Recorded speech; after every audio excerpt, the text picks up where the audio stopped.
Hello and welcome to this BioProcess International Ask the Expert webcast. I'm your host, Leah Rosen, the online editor for BioProcess International.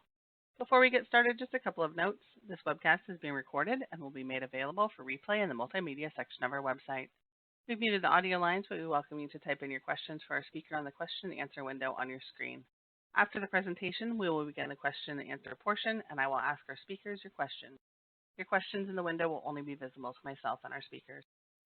So thank you for joining us today. It is now my pleasure to introduce our speakers, Sirat, Sikka, and Florian Durst from Thermo Fisher Scientific. Thank you very much for the introduction. Hope all are doing well, staying safe and strong as we face this new reality precipitated by the pandemic. And hopefully this will end soon, and that will be true with an approved vaccine and vaccination. And this is really the focus of our webinar today: accelerating vaccine development. We'll start by talking through the purification technologies, POROS and CaptureSelect, followed by an overview of QC and analytical testing portfolio. The next slide gives you a bird's eye view of what our division has to offer for the entire bioprocessing workflow, from upstream to downstream, final fill, QC, analytics, required for your process. And there we're highlighting where the technologies for downstream are, and also QC and analytics throughout the whole workflow. Vaccination has greatly reduced the burden of infectious and communicable diseases. It is estimated to prevent 2 to 3 million deaths annually in the human population.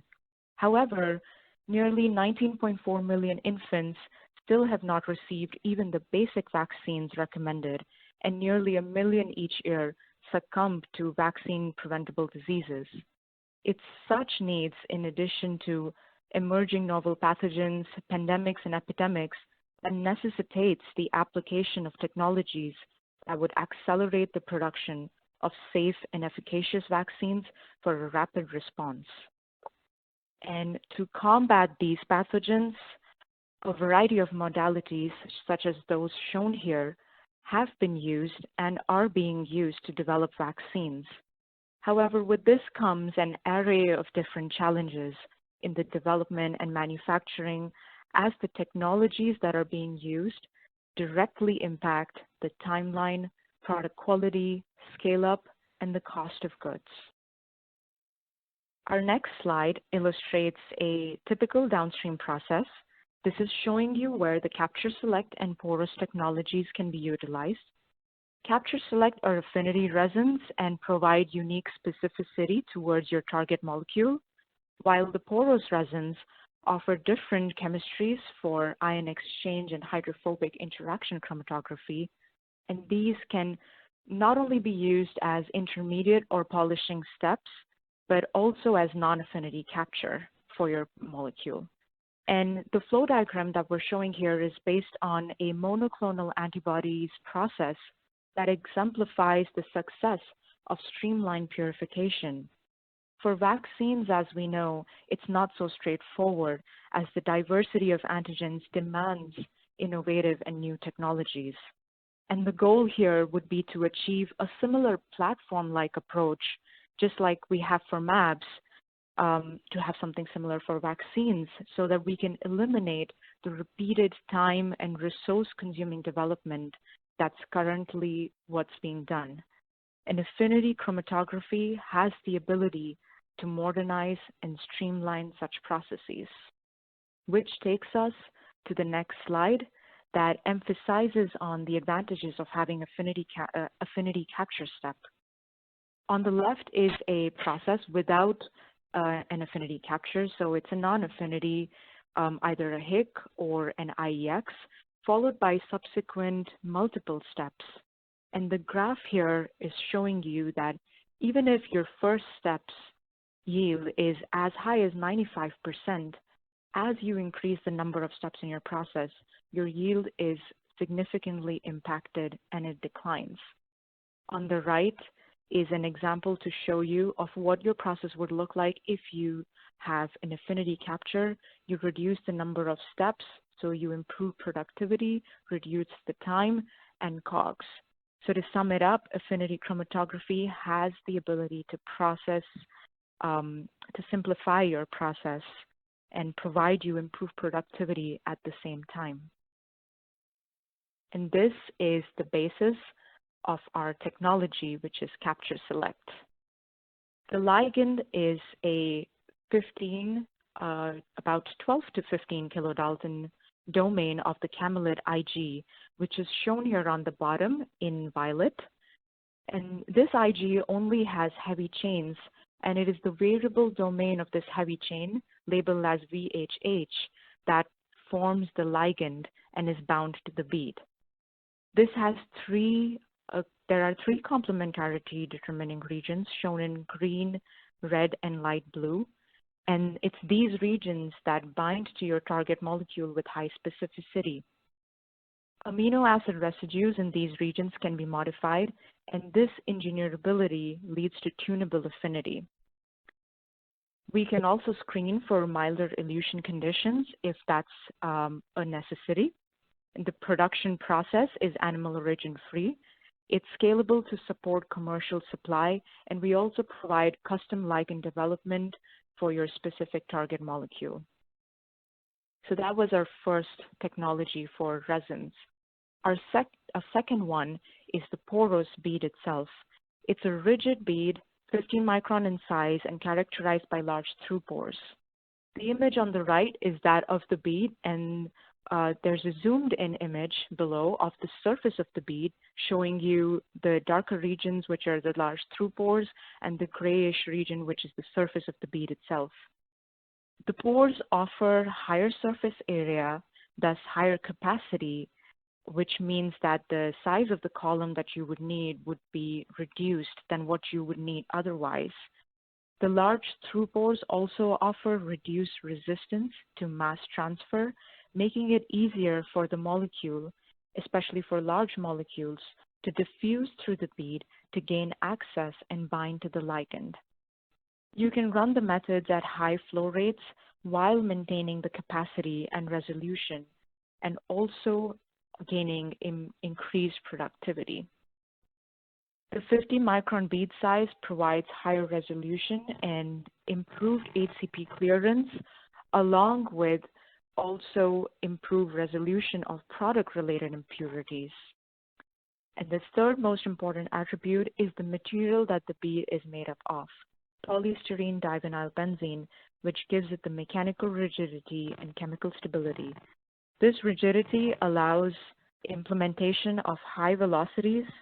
The pressure-flow relation is linear, which makes it easy to scale up with shorter processing times and cost reduction as well.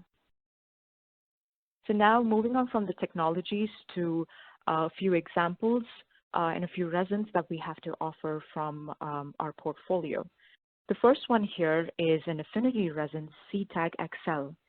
The ligand of this resin binds with high specificity to a short tag of 4 amino acids bound to the C terminal of the target protein. And this purification strategy has actually been scaled up and employed in clinical trial manufacture for a malaria vaccine. The paper describes implementation of C-tag compared to his-tag, and the reference for the paper is provided below on this slide. So what they're really trying to show here is that using his-tag is a pretty standard approach, but can we achieve better purity with a different kind of a tag that does not need to be cleaved? Because we know that a his-tag implemented needs to be cleaved, and you need to even show clearance of that according to the regulations. In addition to the benefit of the C-tag not being cleaved, the C-tag utilization nearly doubled their process yield, as shown in the table below, and the final product purity after SEC was greater than 99%. And the chromatograms for SEC are shown here. PFRH5 is the recombinant protein vaccine for malaria. So the important part really here is, and what I'd like to highlight, is that even with the C-tag, it was not cleaved after the purification, and even with the C-tag, the protein was able to maintain its conformation and thus functionality, as when antibodies were used to assess the potency, the antibodies were able to bind to the protein, conforming the binding sites and epitopes. The next set of affinity resins we have are for viral vectors, Ad5, AAV, and lentivirus. These resins combine both the technologies. The CaptureSelect ligand is coupled to the POROS bead, and this amalgamation gives a resin with high specificity offered by the CaptureSelect ligand and high capacity and scalability provided by the POROS bead. And a customer was actually able to improve their process yield significantly from 20% to 60% by incorporating the affinity step and swapping out their 3 ion exchangers with that 1 affinity step. And their final process actually has only 1 affinity. And in an ideal world, that's all you would need is 1 affinity capture, and that's what we're striving for. However, in reality, most likely you would need polishing steps for which IEX or HIC are commonly used. And this takes us to the POROS resins. We have weak and strong anion exchangers and strong cation exchangers. HQ, which is a strong anion exchanger, is an interesting one. It's basically polyethylene amine. However, about 60% of the tertiary amines are quaternarized, and this provides a unique selectivity. XQ and XS are improved versions of HQ and HS with higher ligand density, thus higher capacity, and also improved salt tolerance. And just to give you an idea of the same characteristics for XS, this slide highlights its high capacity and salt tolerance compared to competitor resins on the top of the slide. And on the bottom is comparison of resolution achieved by using this high ligand density resin and also in salt tolerance. To highlight the fact that IEX resins can also be successfully used as non-affinity captures, here is an example where HS was used for capture of HPV virus-like particles. Clarified lysate was loaded directly on HS, and the step resulted in 98% purity. They also achieved higher capacity compared to other resins, which was mainly due to large through pores, giving access to VLPs. Elution was performed with a linear sodium chloride gradient, and the reference for this paper is provided below. With the POROS technology, we also have hydrophobic chemistries. Ethyl, which is on the lower end of the hydrophobicity scale that's shown here, it's less hydrophobic than butyl, and benzyl, which is on the higher end of the scale, with benzyl ultra being the most hydrophobic resin. The resin can be selected depending on your molecule's hydrophobicity and also the process design that you envision, whether you want to run it in flow-through mode or in bind and elute mode. That could be optimized as well. A molecule that has recently gained more popularity, especially as a result of being used for COVID-19 trials, is messenger RNA. And as the industry advances, our portfolio evolves with it to find new solutions. Our newest product, POROS OligodT resin, is for affinity capture of mRNA. It has a 25 mer polythymidine ligand to capture mRNA by its 3' poly-A tail. The loading is with salt, and NaCl is a general recommendation. The large pores would enable increased diffusion and accessibility to the ligands to maximize binding. Elution is by decreasing salt or simply even by water. And what I would like to highlight here is that the resin is scalable and reusable, as CIP can be performed at high pH conditions. And if there need be, then it can also withstand high temperatures. This was a condensed version of the purification portfolio. We also offer products for high throughput development and in-process analytics. And with this, I will hand it over to our pharma analytics expert, Florian, to provide an insight into quality control and analytical testing. Hello, everyone, and thank you, Sirat, for the great overview of Thermo Fisher's purification solutions and how they help to achieve higher product quality in a shorter time. My presentation will now focus on confirming product quality through QC testing.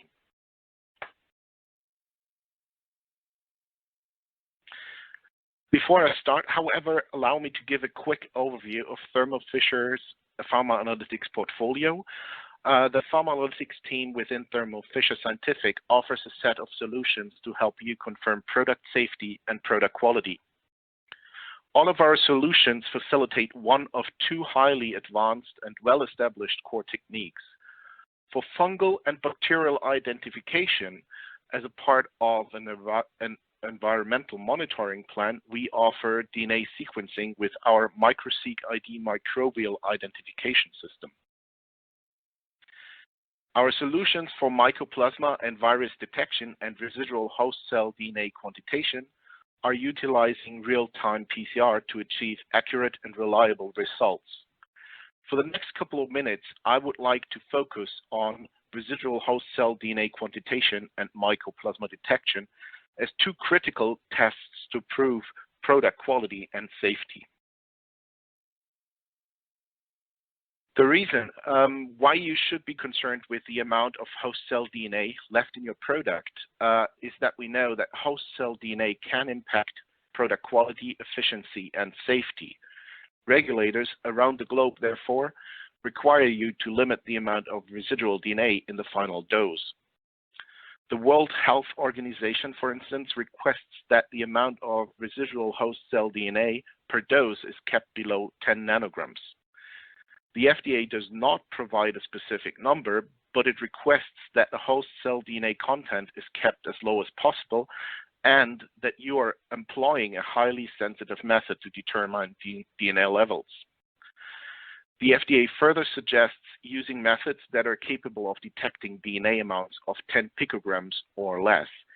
And the FDA also suggests the conduction of rigorous clearance studies throughout the downstream process to show that the process is capable of removing the vast majority of the DNA from the product and to monitor process deviations.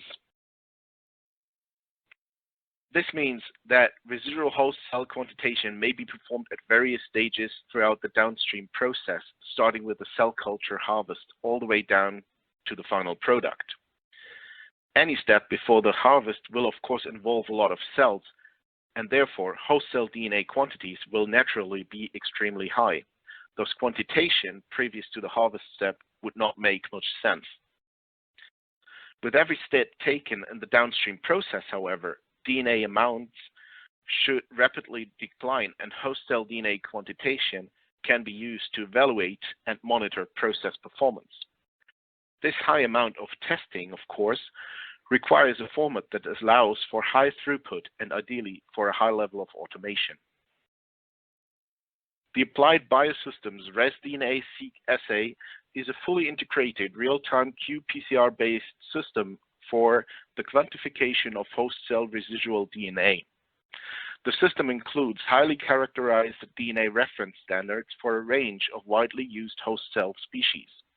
The key features of the assay are an ultra-high sensitivity with an LOQ of 1.5 picograms per milliliter for mammalian DNA, a rapid and streamlined workflow with optional sample prep automation and time to result of less than 5 hours, and a reliable performance that provides consistent results from kit to kit, lot to lot, and year to year.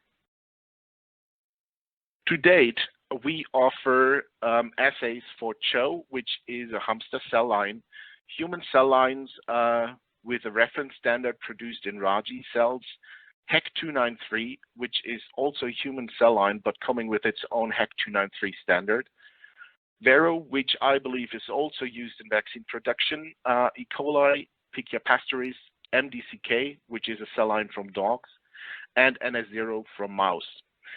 In addition to those kits available now, we will add species as they reach significance in bioproduction.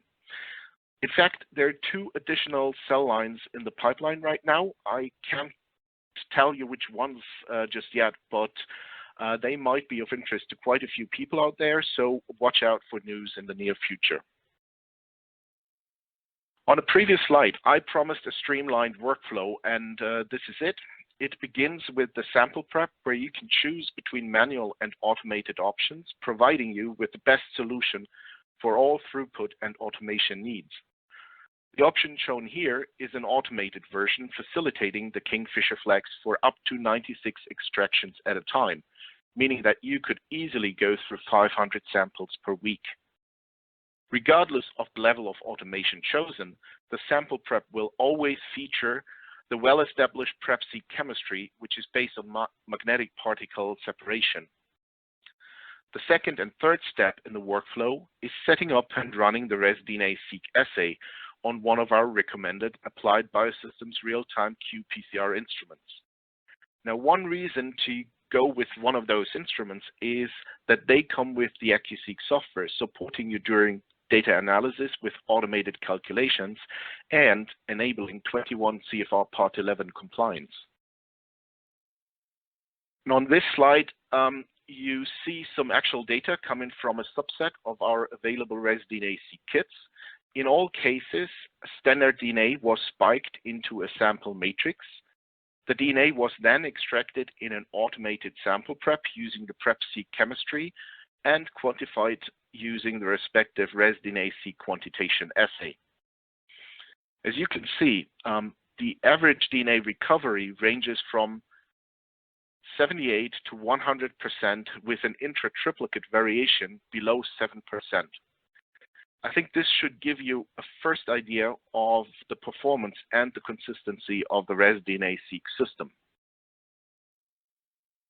And with this, I would like to move to the second part of this presentation, and this is about Mycoplasma detection.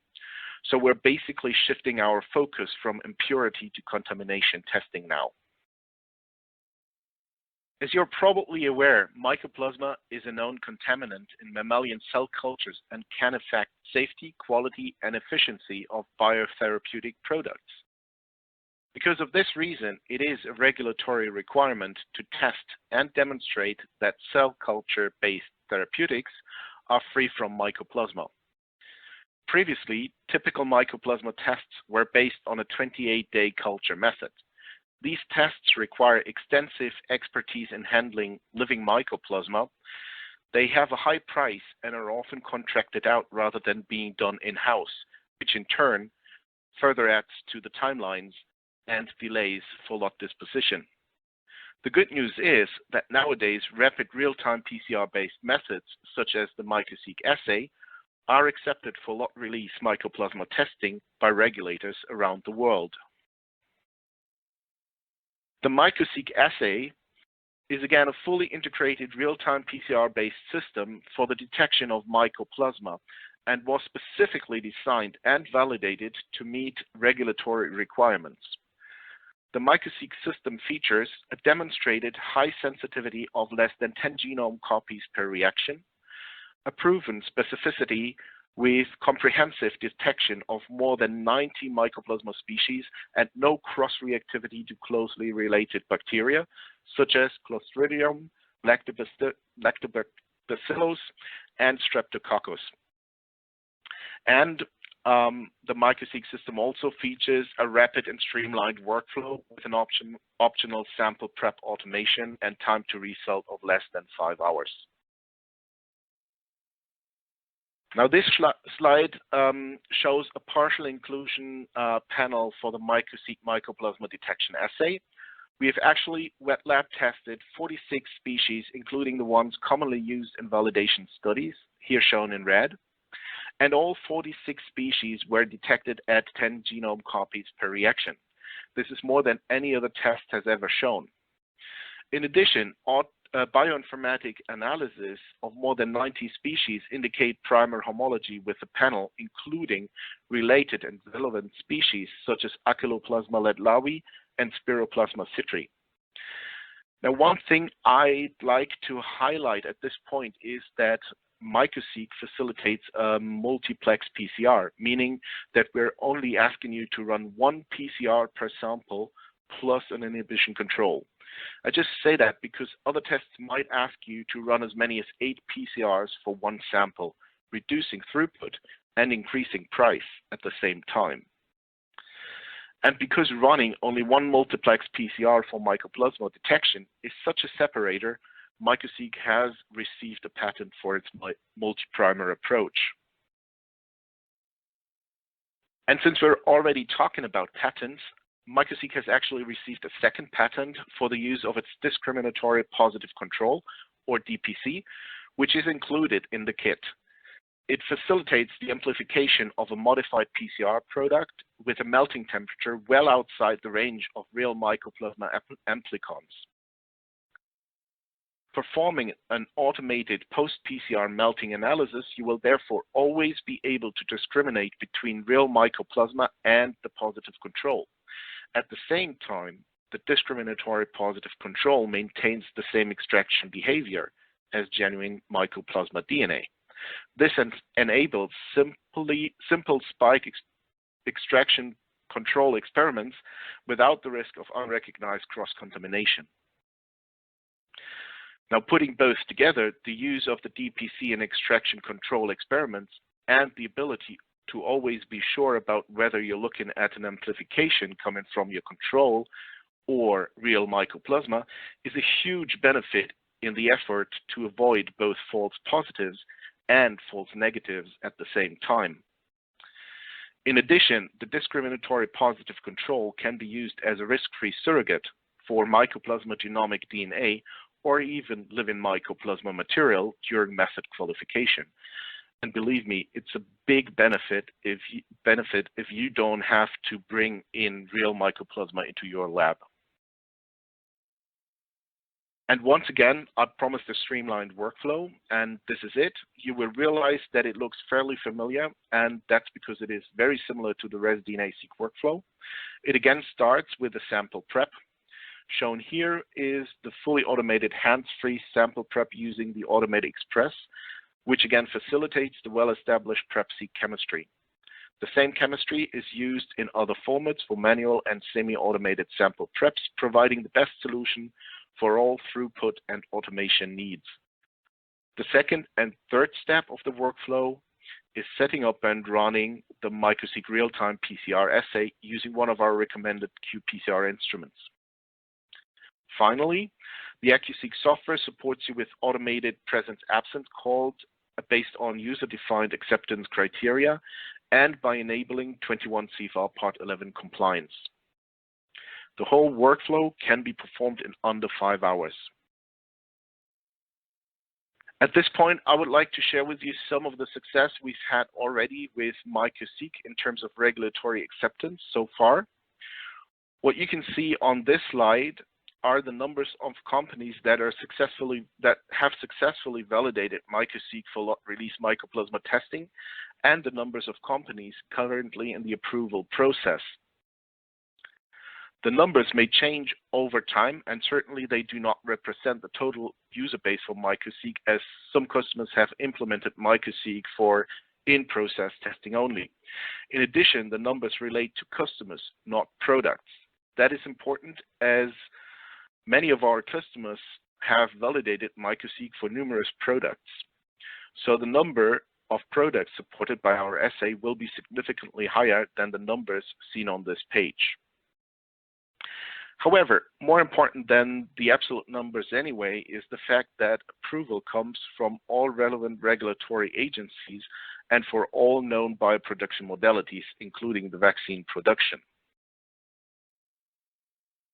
And with this, I would like to wrap up the MycoSeq story and highlight our best-in-class worldwide support network that comes with all of our Thermo Fisher Scientific solutions, be it for pharma analytics, purification, or any other business. We have over 1,400 support and service specialists waiting to partner with you to ensure your success. We have application and instrument training programs available to quick start your implementation process. We provide validation guidance and regulatory support to help you be successful with your application. We provide compliance services to support you with your computer system validation, and we provide service plans for all of your Thermo Fisher Scientific instruments. So let me summarize how Thermo Fisher Scientific can accelerate your vaccine development. We offer an extensive portfolio of downstream solutions and our expertise to help you develop efficient processes for commercial vaccine production. We have high capacity and high resolution purification products available for you to maximize downstream productivity. We offer fully integrated qPCR-based solutions for impurity and contamination testing that provide rapid and reliable results to drive informative process development decisions. And we provide regulatory compliance solutions with support documentation and expert consultants to fast-track your approval process. We do all this because we take pride in our mission to enable you, as our customers, to make the world healthy, clean, and safe. Thank you very much. Okay, great. So, Florian and Sirat, we have a couple questions. I'm going to go ahead and get started on the Q&A.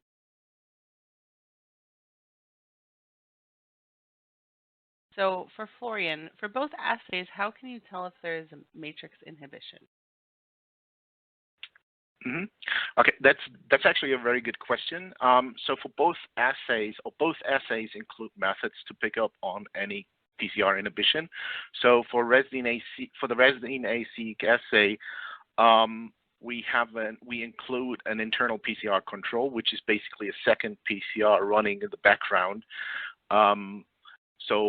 And which is included in the master mix. So any inhibition would also affect this internal internal PCR control, and you would be able to pick up any inhibition via this means.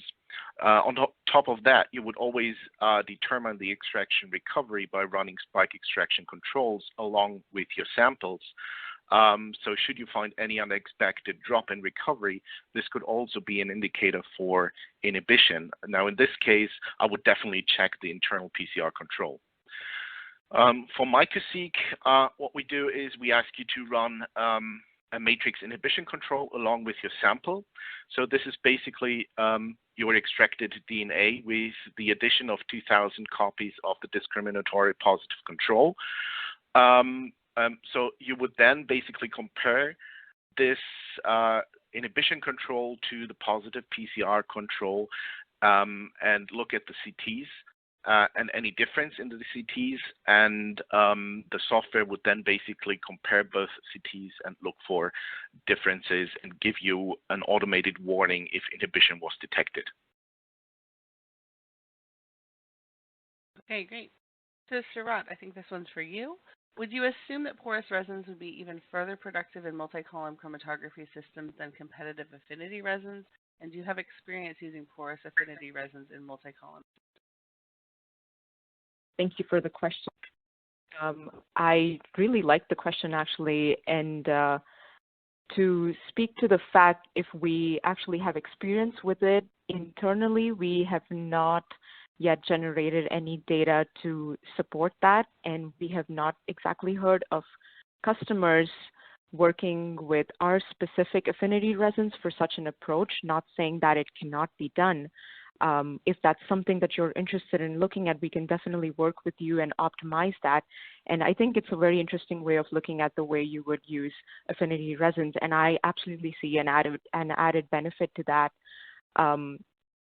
For speaking in specific for maybe AAV resins, for example, the capacity is quite high with the resin itself. And if you are seeing breakthrough, maybe for example with the C-tagXL resin, and you are choosing to have another one in addition to that, in conjunction to that. So that could actually help with increasing the capacity, because as we know, for the first column for batch mode, we really try to limit ourselves to either 5% or 10% breakthrough. And the added benefit of having that multiple column approach would be then that the flow through material can go through the next column, and you're making best use of that increased capacity, and thereby you're increasing your load, you're increasing the capacity, and you can also use smaller columns too. So you're also reducing the cost that's associated with it. And you can choose whether you want to absolutely make maximum use of the capacity and use the resin as single use, or you can also try to use the resin in a reusable fashion. So if you are looking for some more detailed optimization and work around this, we'd be more than glad to work with you and try to help you design your process. Okay, great. Before we get to the next question, just as a reminder, if you want to go ahead and type your questions into the Q&A, we will be asking them to our speaker. So the next question, I believe this is for Florian, but does the MycoSeq workflow also take less than 5 hours if extraction is manual? Yeah, I'll take that question. Thank you for the question. So the answer is yes, but. So the difference is not so much in the time needed to complete the workflow. It is rather about the extent of hands-on time required, and also the numbers of samples that you can process at a time. So for the manual workflow, you can, or what we recommend is not to go over like 16 samples at a time to process more. We do not recommend to process more than 16 samples at a time, but you can certainly complete the whole workflow within 5 hours. Yeah, in general, all sample preps require roughly 2 hours to complete. But there will be a major difference, of course, in the hands-on time needed for the respective workflows. So the manual workflow, of course, will be the entire 2 hours, more or less. There will be some centrifugation steps, but the rest is basically hands-on time. For the Automate Express, which is the fully automated workflow, there is a 10-minute hands-on time, and the rest is fully automated. And then for the Kingfisher Flex, that sits somewhere in the middle, I would estimate about 30 minutes hands-on time. Okay, great. So also for you, Florian, can I use other AB instruments for the assays, and would it work on a Quant Studio 7, for instance? Also, a question that we receive quite often, and the answer is yes. In general, any qPCR system can be used that provides the correct set of optical filters and an adequate plug size for a 30 microliter reaction volume. But of course, only when using the AccuSeq software will you be able to utilize the full potential of automated calculations for res-DNA-seq or automated presence-absence calls for MycoSeq, not to speak about the comprehensive Assay functionality that the AccuSeq software offers to enable 21 CFAR Part 11 compliance. So the short answer is basically yes, you can use other instruments, but it would probably not be our suggestion for the best solution. Okay, great. Well, thank you so much, Sirat and Florian.